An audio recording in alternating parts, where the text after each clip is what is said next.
il y a des maires qui prennent des postures en plein air comme ça. Si vous acceptez ça, vous allez accepter tout par la suite. Hein. Honnêtement, ça n'a aucune règle, ça a aucun fondement scientifique, et même pire. Allez, je vous montre la suite de la vidéo que je vous avais fait sur la pharmacienne qui a analysé. Je vous mets juste un petit extrait, et une fois de plus, je remercie Hachan Givaldal, que je vous remets une fois de plus dans les liens, et vous pourrez regarder la totalité de cette émission qui est très bien faite. Hay muchos estafilococos, algunas bacterias. Para evitarlo, se deberían proteger todas por igual. Habría que quitarlas con los dos deditos y meterlas en una bolsa, yo creo que mejor de papel o incluso de tela, para que transpire y se seque, porque si la metemos en un plástico eso puede criar hongos. El uso es limitado, se van alterando, se van contaminando. Sobre todo se van contaminando. Estirar su uso más que sus tiras de goma podría ocasionar desde acné a problemas de estómago. Muchas patologías dérmicas en la cara, pacientes diciéndome que han tenido sinusitis, herpes labiales un montón de personas, otitis, infección de garganta, diferentes patologías si mantenemos un sobrecrecimiento de bacterias en toda la zona nasal oral. Sin un trato adecuado, la mascarilla deja de ser una barrera protectora que nos cuida a ser un objeto insalubre. Bon, dans la suite de la vidéo, il y a évidemment tout de suite les médias fake news aux ordres qui viennent en disant non, tout ça c'est fake. Évidemment, tout ce que dit une pharmacienne, elle fait des essais, vous l'avez déjà vu dans ma première vidéo, vous pouvez tous la revoir, la première sur la chaîne de Villeval, où elle fait des analyses. Hein, donc voilà, les analyses sont fausses. La police de la pensée unique est en marche. Alors évidemment, elle disait qu'il y avait des problèmes de peau. Hein, regardez, hop, voilà ce que donne ce port du masque. On a peur du Covid, on parle pas des risques d'allergie pour nos gosses. Et puis, encore, je vous mets encore un article, port du masque en extérieur. Martin Blachier, médecin épidémiologiste, est contre et vous explique pourquoi. Vous avez de quoi lire. Du reste, le gouvernement, qu'est-ce qu'il disait au fait, le gouvernement avant? Il disait que le masque il servait à rien, tout d'un coup il est devenu obligatoire. Alors, j'ai une question à poser. Pourquoi avant les gens qui nous gouvernent disaient que le masque n'y servait à rien quand il y avait l'épidémie et laissaient les gens aller dans les hypermarchés, et maintenant il est devenu indispensable. J'ai raté une étude scientifique qui est parue dans The Lancet ou je suis un blaireau de base. Donc je voudrais comprendre. Le port du masque en population générale dans la rue, ça ne sert à rien. Non, les Français ne pourront pas acheter de masques dans les pharmacies parce que ce n'est pas nécessaire quand on n'est pas malade. Ça, c'est la première chose. Et donc, il doit y avoir une prescription médicale qui fait que vous pouvez avoir des masques le cas échéant. Et de toute façon, dès lors que vous êtes susceptible d'être infecté par le Covid-19, nous vous demandons de rester chez vous, de restreindre vos déplacements au grand maximum. Et ça n'est que dans l'hypothèse où vous ne pourriez pas faire autrement qu'il faut sortir. Ça, c'est la règle de base.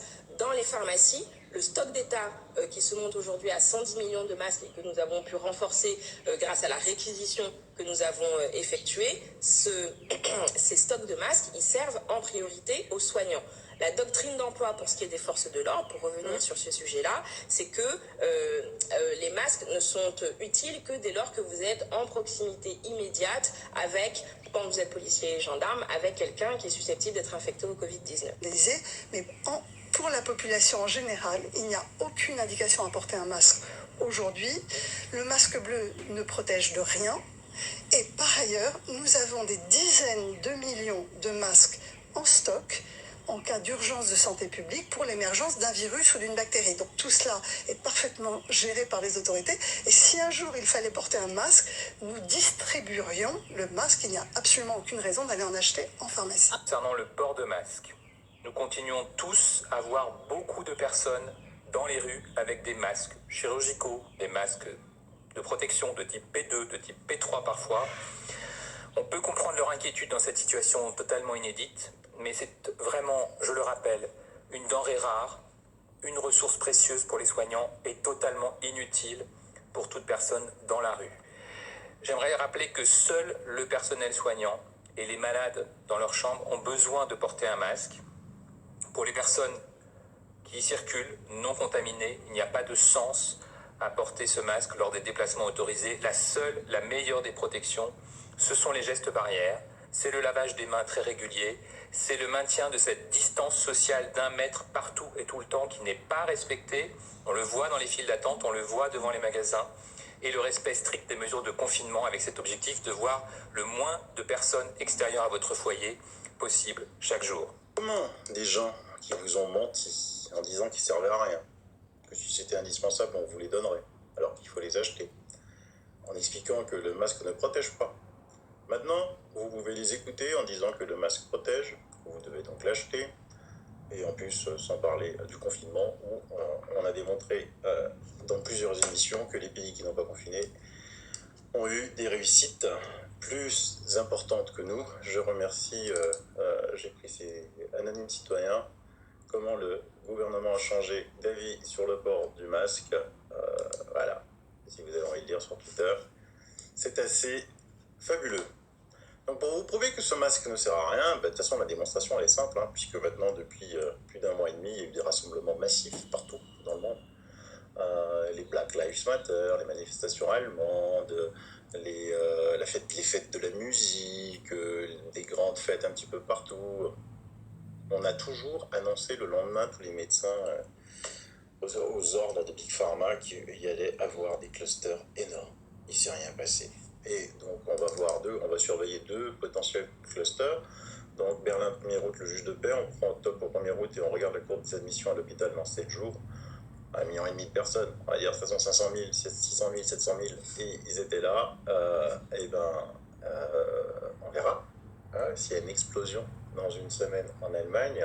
Et les gouvernements danois, suédois, finlandais, norvégiens et hollandais sont-ils complotistes, puisque pas d'imposition du masque dans ce pays, mais on va aussi surveiller la Biélorussie, où il y a eu un rassemblement gigantesque. Alors même s'il y avait 3-4 personnes qui portaient des masques, la grande majorité ne portait pas de masque.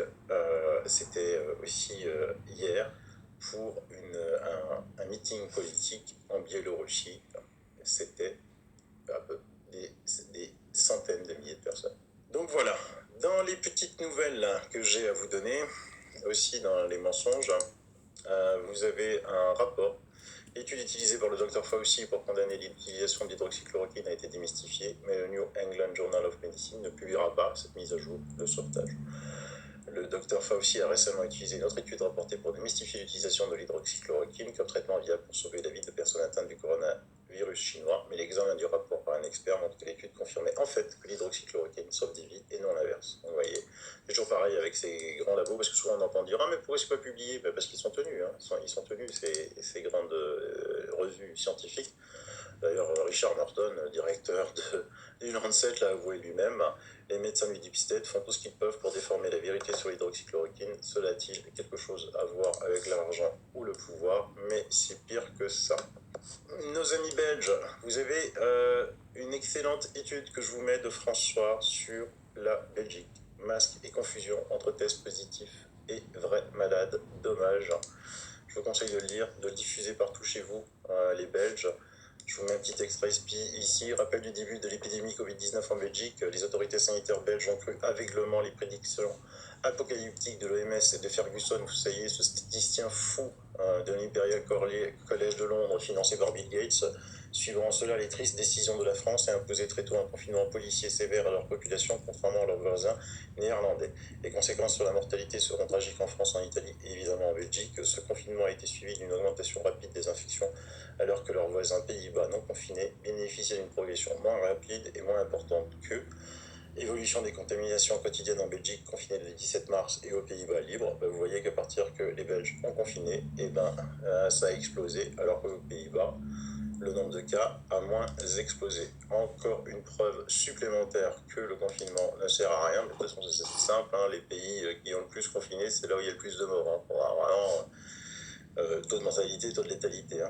Les médecins belges devraient parler, se sentiraient mieux. Il est urgent que les médecins belges et français rejoignent, nous on s'occupe des Français, rejoignent les collègues étrangers qui en ont assez de se taire et vont mourir leurs patients sur interdiction du traitement efficace connu depuis fin février grâce aux vidéos du professeur Raoult et de ses collègues. Et en parlant d'hydroxychloroquine, je vous mets une étude sortie en lab récemment, en août.